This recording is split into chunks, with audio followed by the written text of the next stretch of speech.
Constitution of the United States. Against all enemies, foreign and domestic.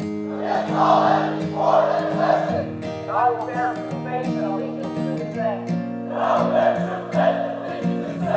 And that I will obey the orders of the President of the United States.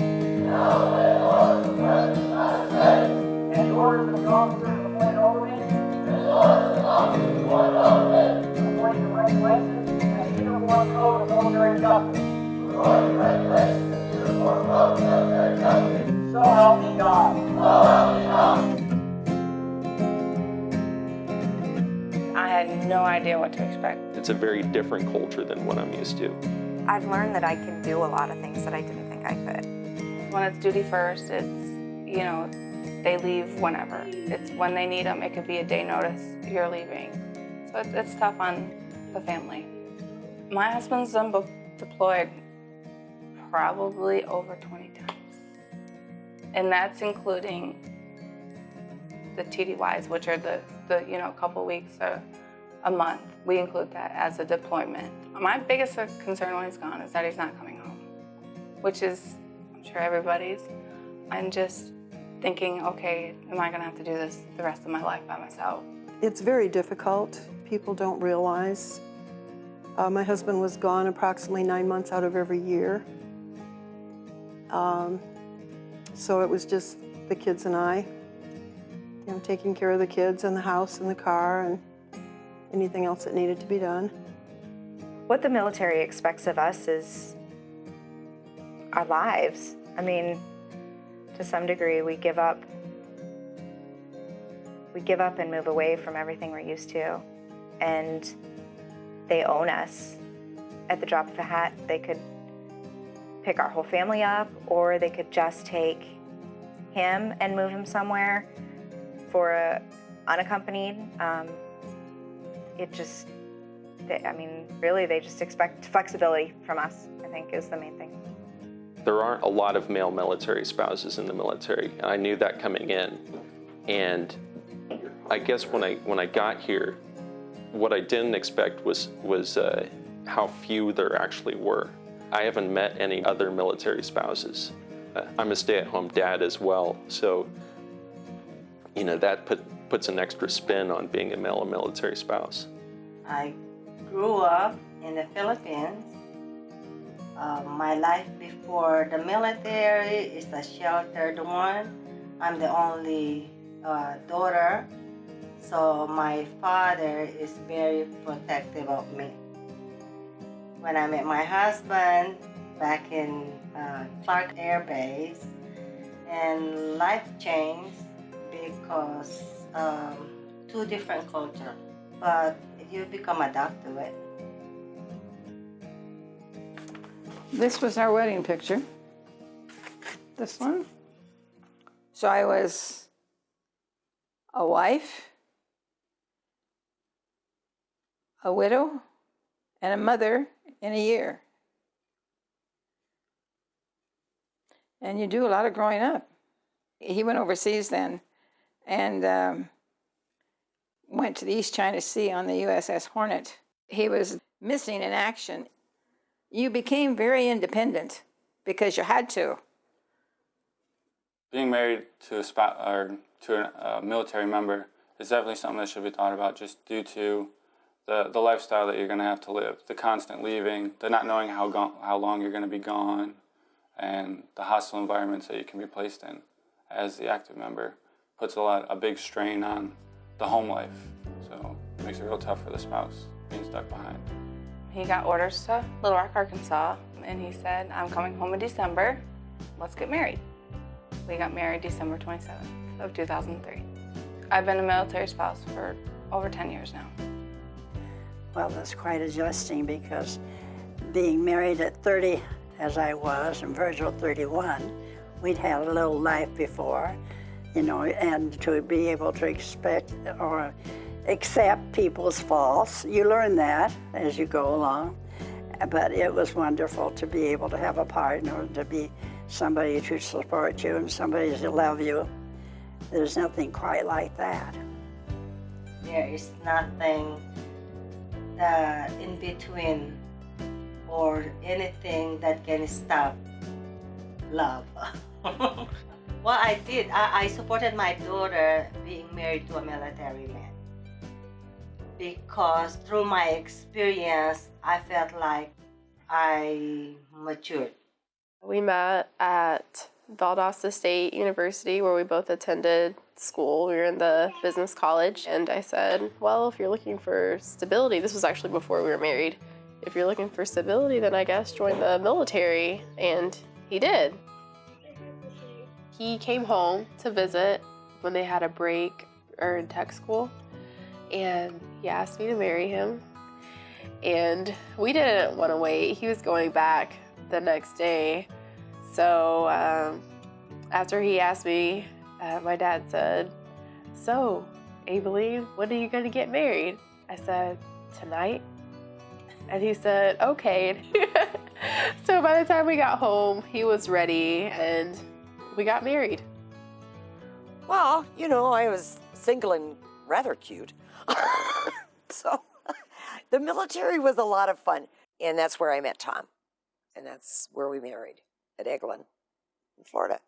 I met him actually through a mutual friend.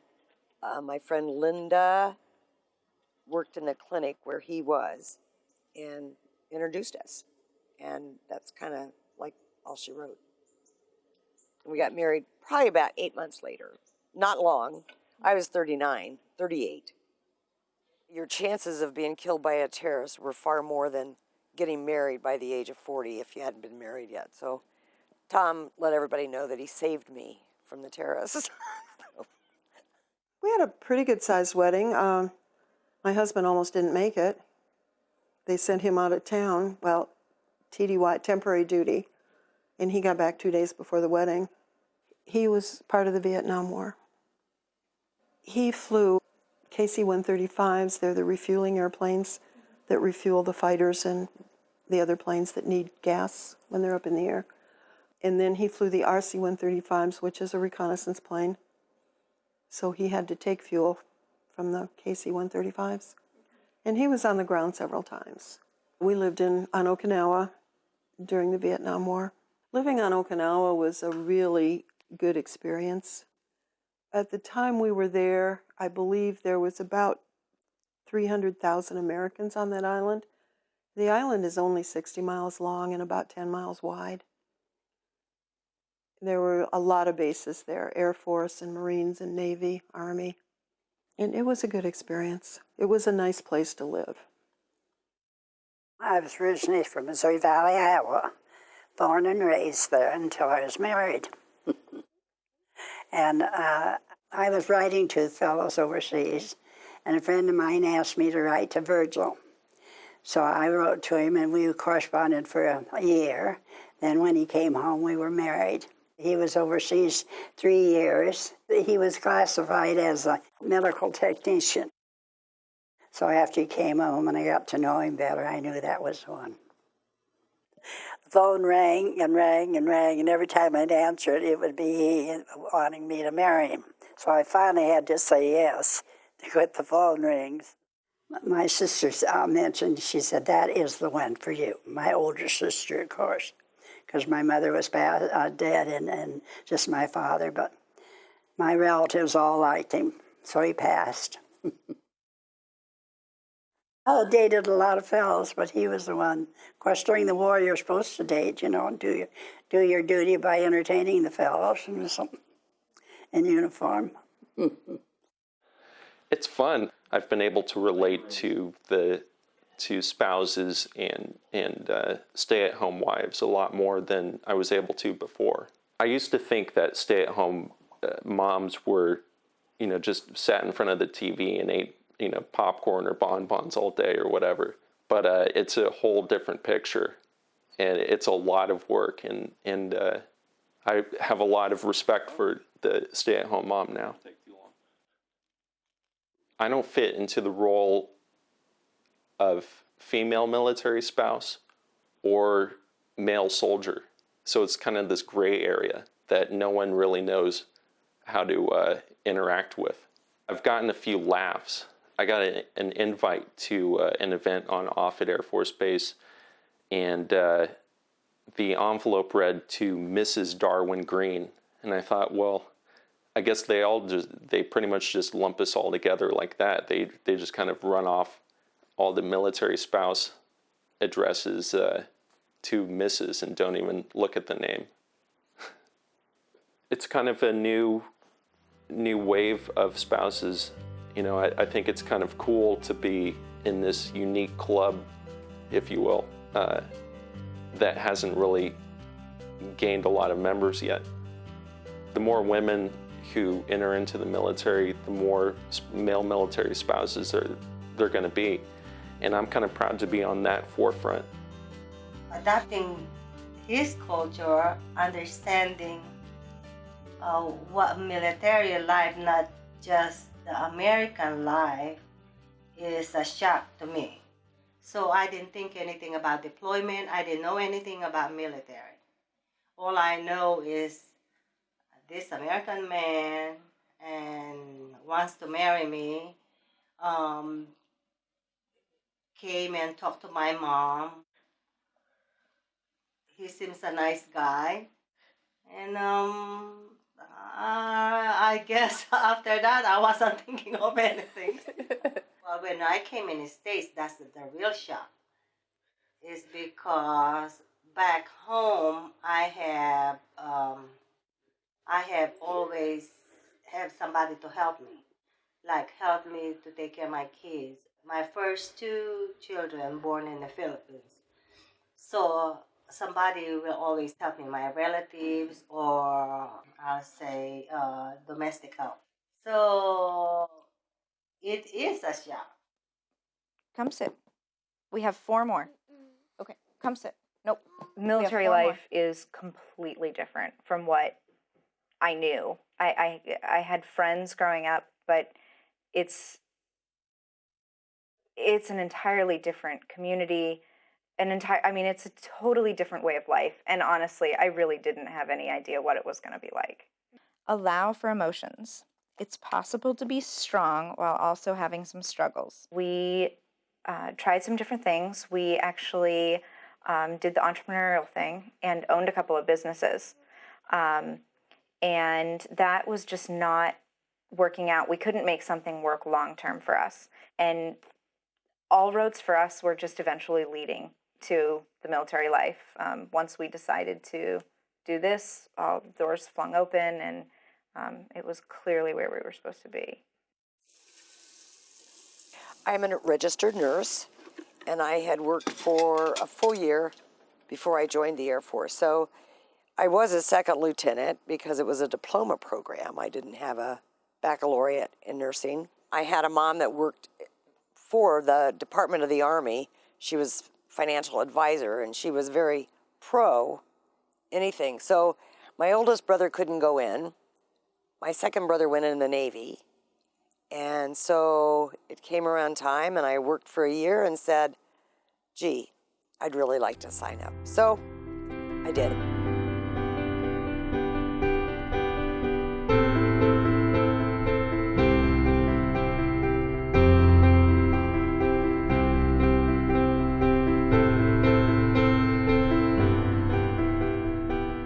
The role of the military spouse has changed in a way that most of the wives are now working, whereas during the Vietnam conflict, most of the wives did not work because daycare was so expensive, childcare, and we stayed home.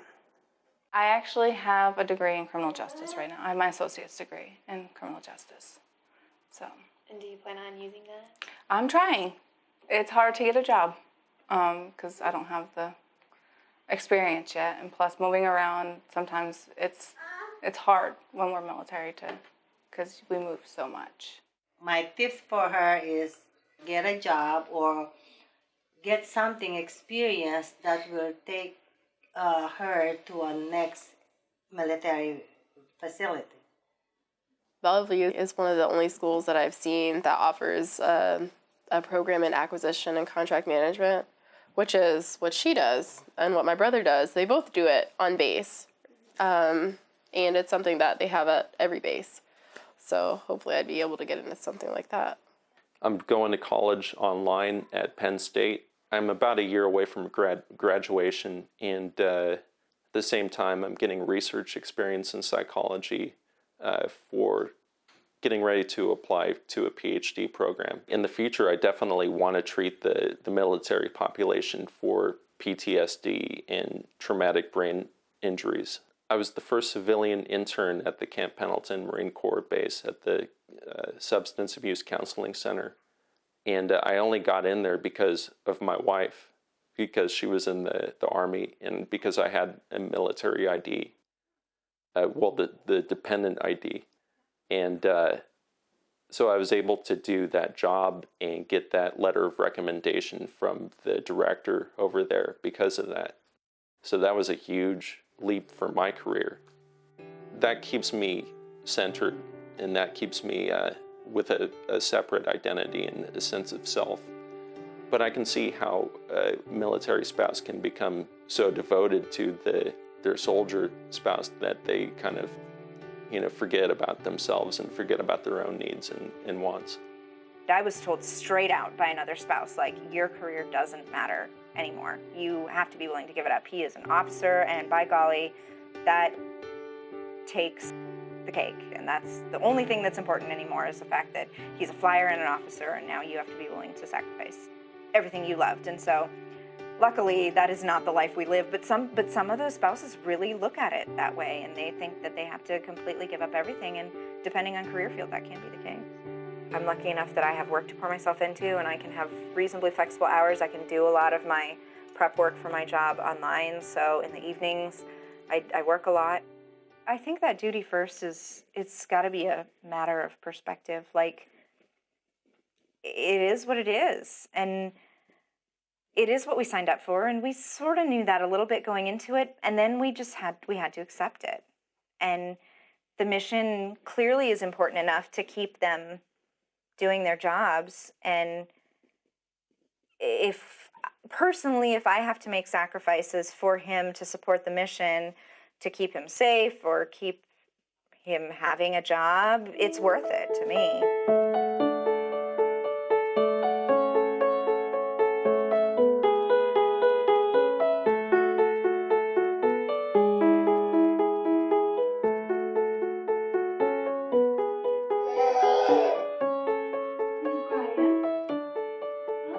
To raise children in the military, it's actually tough.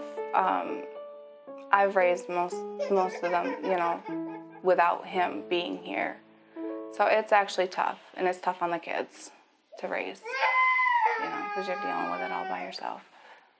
My son has ADHD, and it's very tough to deal with kids, and a lot of them in the military actually have kids with disabilities, and it's hard to deal with when their dads are gone.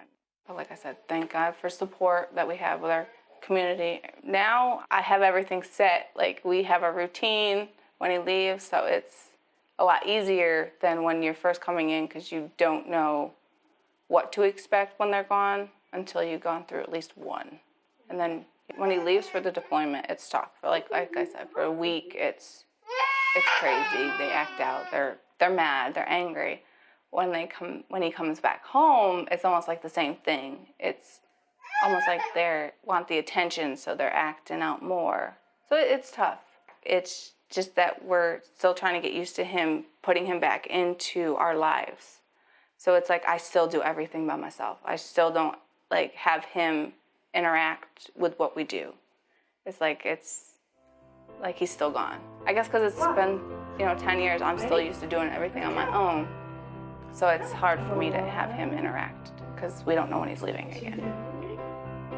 I've learned a lot about myself and how I can actually handle him being gone and raising my 3 kids by myself. So it's like I found strength in myself that I didn't think that I had. I think probably prior to the military, our daughter came first a lot more. We just had more freedom to make our own decisions. So we could make our decisions based on what we thought was best for her. Whereas now, obviously we always, take her into account, but some decisions we just don't have control of. When I was pregnant with my son and when he was born, my husband was in training, and that training came first. He was working 18-hour days, and he had to go into the office to study because he couldn't bring his study materials home. And it was a big eye-opener, okay, I've got to do this alone a little more. And I remember after he was born, I remember my husband coming back to see us at the hospital in his flight suit and turning around and going back and doing something else at his squadron. And I think that's what, is what we're used to now.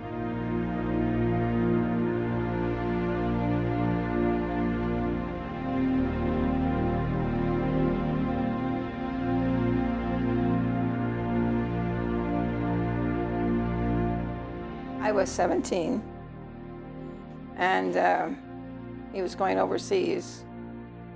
And so we just stayed around the community, our families. He was a torpedo pilot on a plane, the USS Hornet. And I don't know how it is today, but at that time when you flew those, you landed on the ship, and it had a hook, and it hooked the plane and stopped it. But they were in the East China Sea, and that was close, that's right by Japan. And so he was shot down there. Then they sent me a telegram on yellow paper written in pencil. That was my indication. So that, that was the way it was done at that time. Well, I didn't know I was pregnant because we were only married about 3 weeks before he went overseas. And so I did not know at that time, and you don't expect those things to happen when you're young. You think everything's going to be okay. But because we were married and we were young, he did not change his next of kin, as many young people don't think of. And so his insurance went to his mother, and who was very kind to me. I don't mean that, but I mean but I always felt like they put him in missing in action so that I would get his paycheck for the first year, because I was expecting the baby. I don't know that that's true, but that was what I thought was done. And so I did have that to go on for the first year. This one says, the commandant is in receipt of the Distinguished Flying Cross, Air Medal, permanent citation awarded to your son, Ensign Leo O'Brien, U.S. Navy Reserve, reported in missing in action. There's the Purple Heart one. We don't know where the medals are, what's happened to them. Is it because they went to his mother, and his mother's been gone sometime, and just the way it is. When he's gone, I am both mom and dad to the kids, obviously. Just quit playing with the stool. I'm the decision maker and the disciplinarian and the bully and the friend, and I play all the roles. Then it's little things from all the tasks in the house and paying the bills that usually he does. We usually hold to the pretty traditional roles when he's gone. I think that's so I take that back, the yard care and making sure that the oil gets changed in the car and paying the bills and all the stuff that I'm not really used to doing. I just plod through. All right, guys, you want to come do the deployment wall? Yeah! Move it! So we have our days left and we have our days gone by, and every day, another day that we have accomplished the deployment and made it through, they take a ball and move it from days left. Go ahead and do it. Me? Yep. From days left into days gone by, and we really see that as a big accomplishment. And then they also get kisses from their dad every single day. This was something we started doing after the 3rd or 4th deployment. It was just one of those things that helped them connect a little bit more to their dad while he was gone. We also have the clock that helps us know what time it is when he's deployed, or where he's deployed, rather. We have enough trouble keeping track of time here, let alone where he is currently located. So we use that as a good reminder of what time it is where he is, whether he's sleeping or whether he's at work, and that type of thing. I think a really important part of our role is to do our best to be strong and also support them while they're gone. And I think our personal resilience is really important on how our guys do while they're gone. During invasion of Grenada, that's supposed to be the first deployment that I would experience.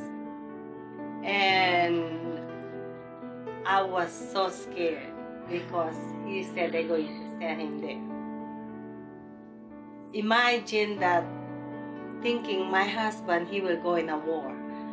I just kept crying, not stop crying, because now it's just like, yeah, my husband is military, but it didn't dang on me. He's going in a war. That experience is still kind of linger. It's because his frame of mind changed. You know, as he cannot sleep without TV on because of the lifestyle there. And me, it scares me that what might happen to him out there. My husband is supposed to be deploying sometime around January. I haven't really been talking with my children about, oh, Daddy's going to leave or anything. I mean, when the time comes, I'll have that discussion with them. But I feel like first now versus whenever she had to go through it, there's so much more technology where even though he's overseas, they'll get to see him. They can Skype with him or different other modes of communication. It's important to keep your frame of mind busy, because you're going to lose it if you don't have it all together in one place. Just go day by day and everything will be fine.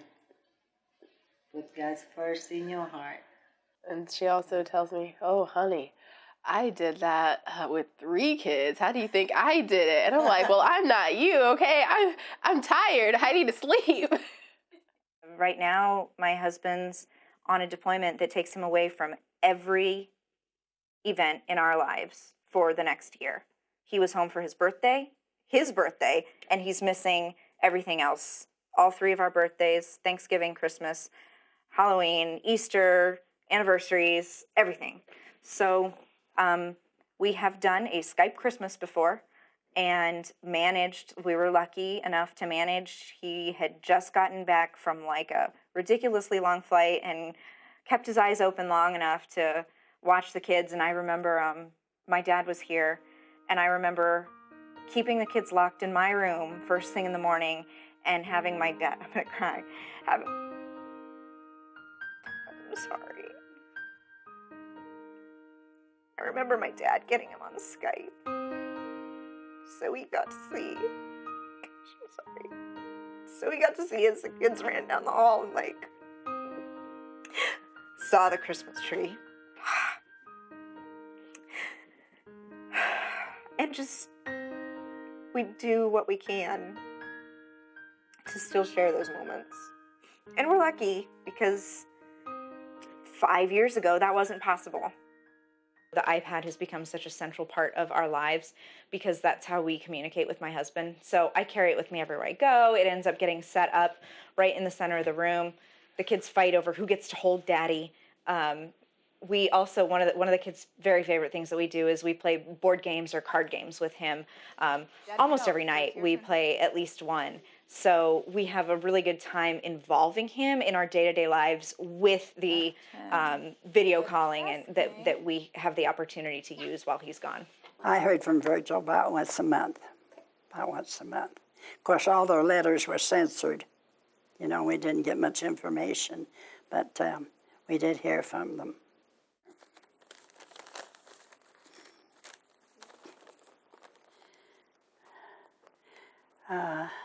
Dear Mary, Louise, always call me Louise, a few of us fellows are sitting around and shooting the bull. So in between us, I can't read it very well. Gee, he was really good. Really wrote a letter, didn't he? How long it was? I think in some respects, if we as spouses at home rely on thinking that we can have constant communication with them, then we lack in our ability to stand up and make decisions when it's necessary. So I know that in times past, I've completely held off on making some decisions before talking to him, and that's not always really the best choice. There was only one deployment that we went to together, and that was to Zweibrücken Hospital in Germany to set up a hospital there to bring in casualties from the Gulf, this Desert Shield storm that we covered. If you had a child, you better have child care covered.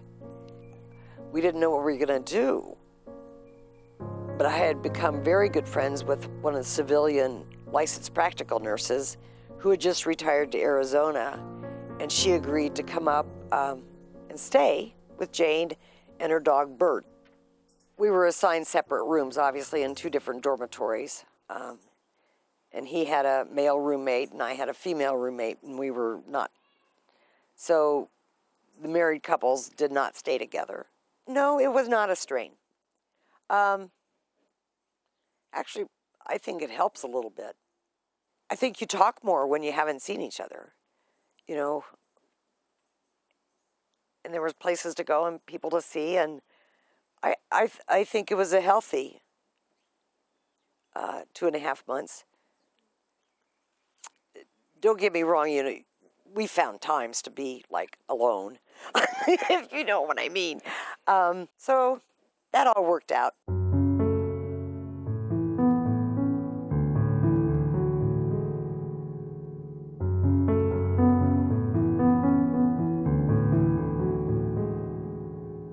Well, that was pretty exciting coming home. There were a whole lot of people waiting for us. And they had talked to some of the reporters before we got there about we had been deployed and had to leave our child here. And so they looked for us for an interview. As always, Tom said, not going to be me, you go ahead. So I just said,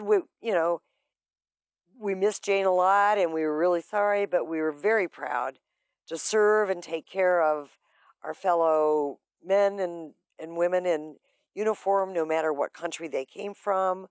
So I was given a pro, thing. And when I ordered the video, thinking our interview would be on that, they cut it off, which gave me the hint, and then picked up on something else. It was just like being spliced. That's not what they wanted to hear. They wanted to hear somebody boo-hooing and crying and, oh my God, I hope I never have to do this again. Well, that's what I joined for, taking care of my troops. And that doesn't matter whether it's in the United States of America, Germany, Japan, it wouldn't have mattered. It's taking care of troops. After deployment or after remote tour, and my husband came back, it's a big adjustment. The whole time your children ask you for everything. Mommy, can I have a drink? Mommy, can I do that? Now daddy is home. Of course, the daddy wants to get his respect back. And the kids doesn't ask him anything. So he felt like the kids, they overstep him, which is not, it's just they're not used to it. Now, you as the wife, you have to be in the middle. You have to tell your husband, no, the kids are not used to it. And at the same time, you tell your kids, you ask your daddy. At the same time, you're telling your husband, I've been doing it all along. I was doing just fine. So what are you complaining?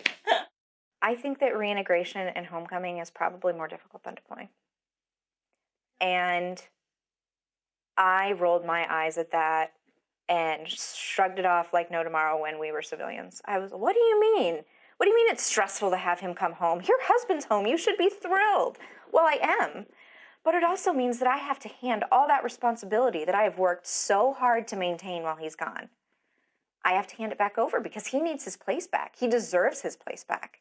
It's not just my rules anymore. And we go back to, okay, so where are those boundaries drawn? And it's like kids who play mom against dad learn how to do it so well when they're both always there. But then all of a sudden, dad's back in the mix. And so it's like, oh, so who do we go to?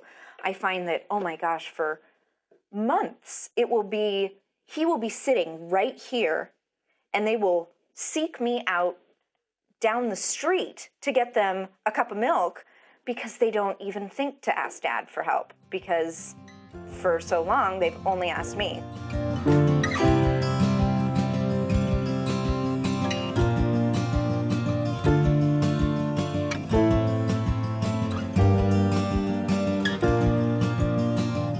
I still have friends that were in Germany that we connect with and that we talk to every day.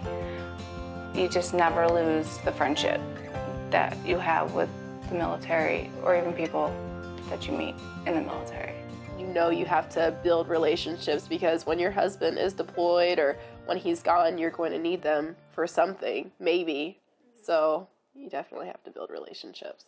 In the core of it all, our families have been through the same type of things, and our kids were born on bases, and we're raising military brats, and it's just so different than anything else outside. So there's benefits in that community. There was nothing, no support groups, that type of thing. I don't know how they would have had them because there were so many people involved in the war, to be truthful. You sort of were on your own and to do with what you could. There's a huge family support group, and the Airman Family Readiness Center, they really do what they can to go out of the way to offer support, whether it's financial advice, to assistance with finding childcare, to assistance with finding activities. They do Christmas, they do what they can, and they're trying to make it better. I think that the military realizes that attrition rates are improved, that the job is done better, that the military member is more focused if they are also supporting the family. There are a lot of rules and unknown rules to us that we find out about after the fact. Like I got a ticket for running a stop sign, and I didn't get punished. My wife did. So it's things like that. The higher ranking people on a base would definitely know if you were at a function with your husband or if you were not there. It's good for their career if you go with them. Plus the fact the functions actually were fun. I was presented with this certificate of appreciation when my husband retired from the Air Force in 1978 from Offutt Air Force Base. I try and make sure my wife feels supported all the time in what she's doing and her sacrifice and everything. And I wish people knew that that dependents in general do a lot to support their military spouse and do a lot to encourage and go through the day-to-day of a soldier.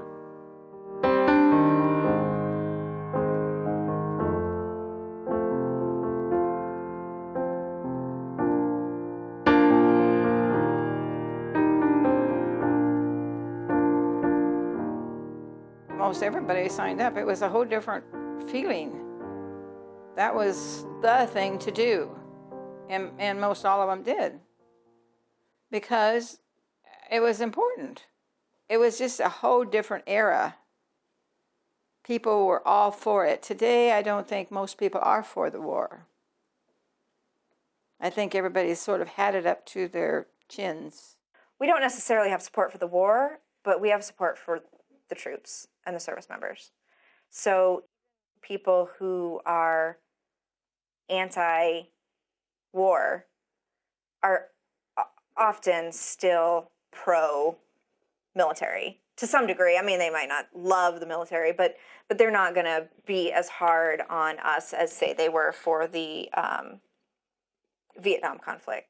Myself and all the other wives, we were very angry at the way things were going.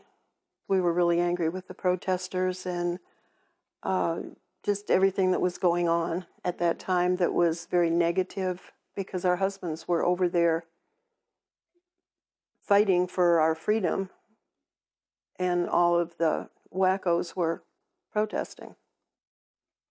Then they should have just sent all of them over there.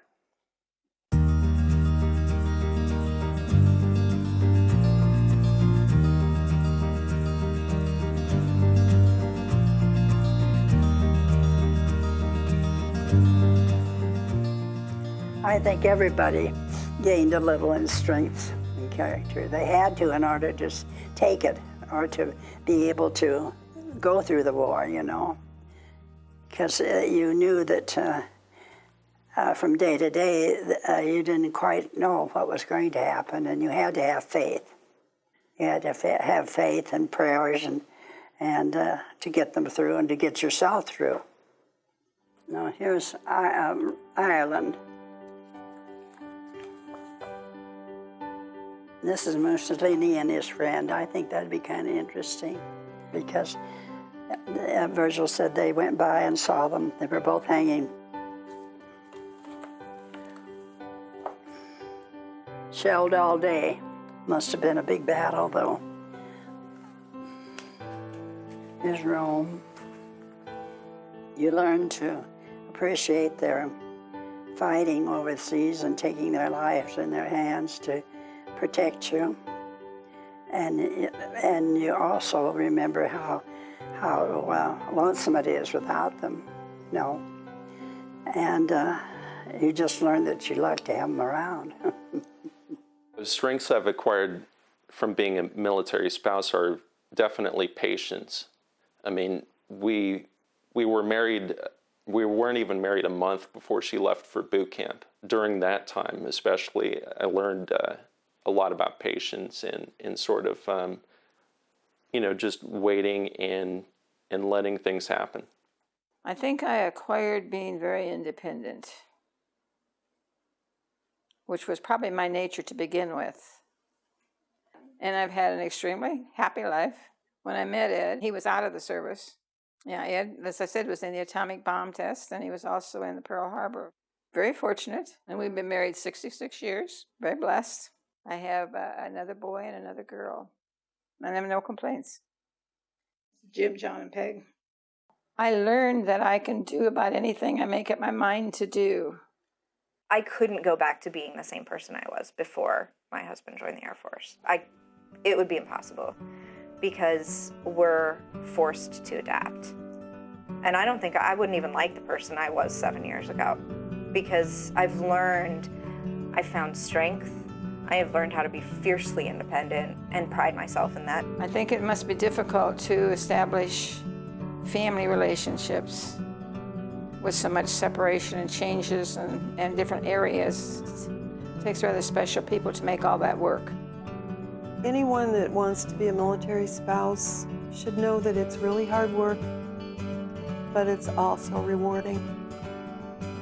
I'm proud of being a male military spouse, and I'm proud of my wife. I think she does a great job, and proud of all the women who serve.